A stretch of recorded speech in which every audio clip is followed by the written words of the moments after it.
생명을 살리는 7분 주일 골방 예배를 묵상 기도하심으로 시작하겠습니다. 하나님 감사합니다.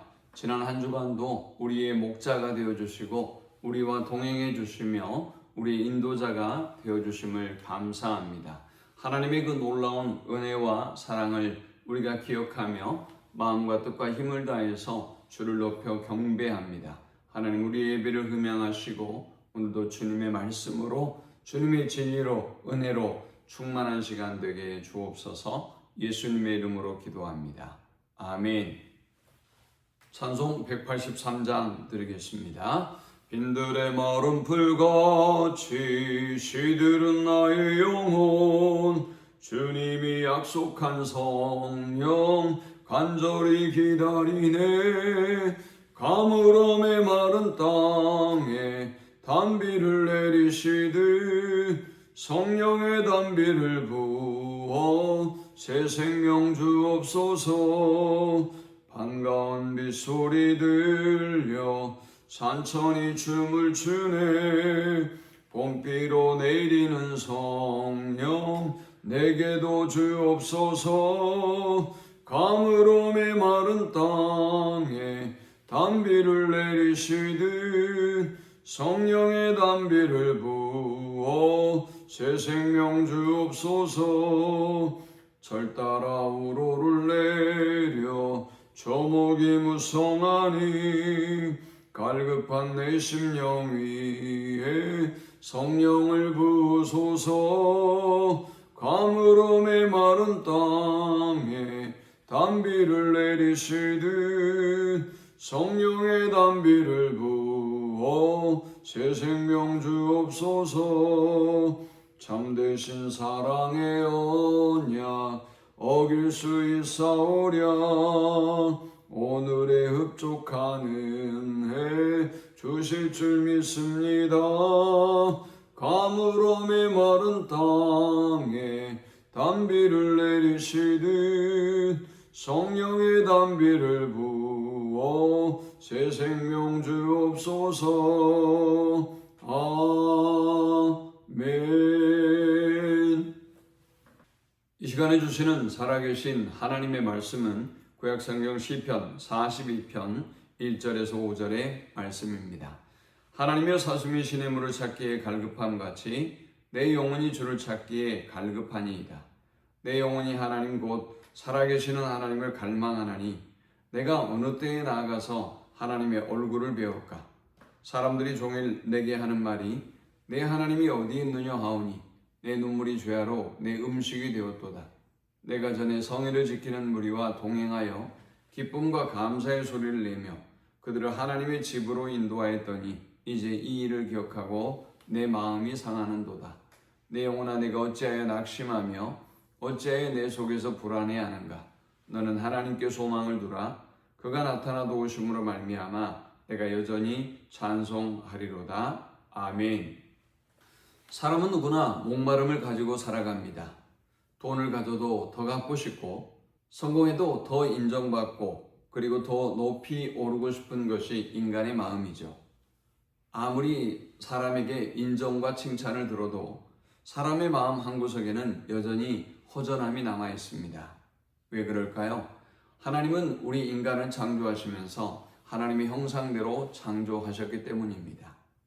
인간은 그래서 하나님과 교제하고 하나님 안에 거할 때만 가장 충만한 풍성한 삶을 누릴 수 있는 존재인 것입니다. 시편 42편은 하나님을 간절히 갈망하는 사람의 노래입니다. 하나님을 잃어버린 것이 아니라 하나님을 너무나 사랑하기 때문에 하나님을 더욱더 갈망하고 그리워하는 사람의 노래인 것이죠. 우리가 영적으로 성숙했다라고 하는 것은 하나님을 향한 갈망이 더욱 크다라는 것을 의미하는 것입니다. 우리는 먼저 이 본문을 통해서 하나님을 향한 목마름은 우리의 믿음이 살아있다는 증거임을 깨닫게 됩니다. 사슴이 시냇물을 찾기에 갈급함같이 라고 했습니다. 목마른 사슴은 물을 찾기 위해 생명을 걸고 달립니다. 물이 없으면 죽기 때문이죠. 시편 기자는 바로 그 심정으로 하나님을 찾고 있습니다. 우리가 여러 물건을 잃어버리면 조금 힘들긴 합니다. 그러나 하나님의 임재를 잃어버리면 인간은 가장 큰 괴로움과 고통에 처하게 되는 것입니다. 목마름은 어떤 의미에서는 축복입니다. 더욱이 우리가 영적인 목마름과 갈망을 갖는다는 것은 우리가 영적으로 살아있는 하나님의 자녀라는 증거가 되기 때문에 영적인 목마름은 축복이 아닐 수 없습니다. 두 번째, 우리가 이 본문을 통해 얻을 수 있는 영적인 교훈은 하나님을 향한 목마름은 고난 속에서 더욱더 깊어진다라는 것입니다. 시편 기자는 내 눈물이 주야로 내 음식이 되었도다 라고 고백합니다. 그는 지금 환난 중에 있습니다. 사람들은 너희 하나님이 어디 있느냐 라고 그를 조롱합니다. 그러나 놀라운 것은 그의 고난이 하나님을 떠나게 하는 것이 아니라 하나님께 더욱더 가까이 나아가도록 만들었다라는 것입니다. 많은 사람들은 고난이 오면 하나님을 원망합니다. 그러나 성숙한 믿음의 사람은 고난을 통해서 하나님을 더욱더 간절히 찾고 열망합니다. 세 번째, 우리가 이 본문을 통해 얻을 수 있는 영적인 교훈은 하나님을 향한 목마름은 결국 우리를 소망으로 인도한다라는 것입니다. 시편 기자는 3번이나 자신의 영혼을 향하여 외칩니다. 내 영혼아, 내가 어찌하여 낙심하며 어찌하여 내 속에서 불안해하는가? 너는 하나님께 소망을 두라. 믿음은 자기 자신에게 하나님의 말씀을 들려주고 선포하는 것입니다. 환경은 여전히 어렵습니다. 상황은 변하지 않았습니다.